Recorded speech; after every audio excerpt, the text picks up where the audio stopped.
Iran और America के बीच फिर से छिड़ी जंग बेहद ही खतरनाक रूप लेती जा रही है। शुक्रवार को जॉर्डन स्थित अमेरिकी मिलिट्री बेस पर हुए ईरानी हमले में 2 अमेरिकी सैनिकों की मौत हो गई, जबकि एक सैनिक फिलहाल लापता है। युद्ध शुरू होने के शुरुआती दिनों के बाद से ईरान के हमले में अमेरिकी सैनिकों के मारे जाने का ये पहला मामला है। अमेरिकी सेना ने शुक्रवार को इसकी पुष्टि की। सेना के मुताबिक जॉर्डन में 17 जुलाई को ईरानी बैलिस्टिक मिसाइल और ड्रोन हमले के दौरान 2 अमेरिकी सैनिक मारे गए। सैनिक शुक्रवार को उस समय मारे गए जब अमेरिकी और उसके सहयोगी बल ईरान के बैलिस्टिक मिसाइल और ड्रोन हमलों से बचाव कर रहे थे। सेना का कहना है कि एक अन्य सैनिक अभी भी लापता है, जिसकी तलाश लगातार जारी है। सेना ने बताया कि हमले में घायल 4 अन्य सैनिकों को इलाज के लिए जॉर्डन के अस्पताल में भर्ती कराया गया था। इलाज के बाद उन्हें छुट्टी दे दी गई। मामूली रूप से घायल अन्य सैनिक भी अपनी ड्यूटी पर लौट चुके हैं। हालांकि सेना का कहना है कि शहीद सैनिकों के परिवार को सूचना दिए जाने तक उनकी पहचान सार्वजनिक नहीं की जाएगी। इस सैन्य हमले के कुछ घंटे बाद ही ईरान की ओर से बेहद तीखा बयान सामने आया। सरकारी टीवी पर प्रसारित संदेश में ईरान के सर्वोच्च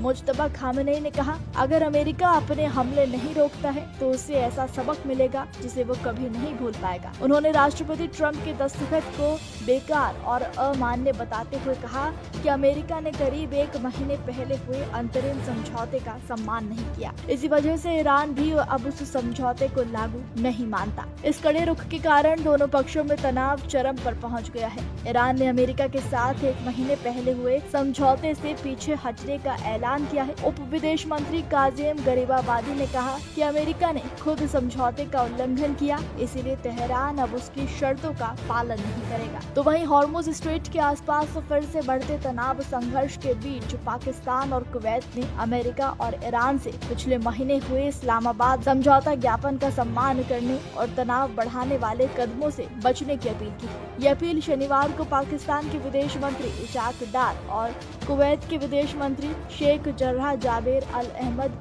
अल सबहा के बीच हुई बातचीत के दौरान की गई। वार्ता के दौरान दोनों नेताओं ने क्षेत्र की ताज़ा स्थिति पर चर्चा की। कुवैत के विदेश मंत्री ने अपने देश पर लगातार हो रहे हमलों पर गंभीर चिंता जताई और उम्मीद जताई कि सभी पक्ष संयम बरतेंगे, साथ ही इस्लामाबाद समझौता ज्ञापन को पूरी तरह लागू करेंगे। दोनों देशों के बीच संघर्ष अब स्ट्रेट ऑफ हॉर्मुज के आसपास और भी तेज हो गया है। दुनिया के कच्चे तेल का बड़ा हिस्सा इसी समुद्री रास्ते से गुजरता है। लगातार बढ़ते हमलों ने वैश्विक ऊर्जा बाजार में चिंता बढ़ा दी है। अमेरिकी सेना का कहना है कि उसने लगातार 7वीं रात ईरान के कई ठिकानों, हथियार भंडार, निगरानी केंद्रों और समुद्री क्षमताओं को निशाना बनाकर ताबड़तोड़ एयर स्ट्राइक की है। शनिवार को ईरानी हमलों का सबसे बड़ा असर कुवैत में देखने को मिला, जहां एक तेल केंद्र और समुद्री पानी को पीने लायक बनाने वाले मुख्य संयंत्र पर हमला हुआ। आग लगने से बिजली उत्पादन की कई इकाइयां बंद करनी पड़ी, जिससे वहां बड़ा संकट खड़ा हो गया। इस हादसे में कई लोग भी घायल हुए। सुरक्षा के मद्देनजर कुवैत ने कुछ समय के लिए अपने हवाई क्षेत्र बंद कर दिए। इसके कारण कई उड़ानों का समय बदलना पड़ा।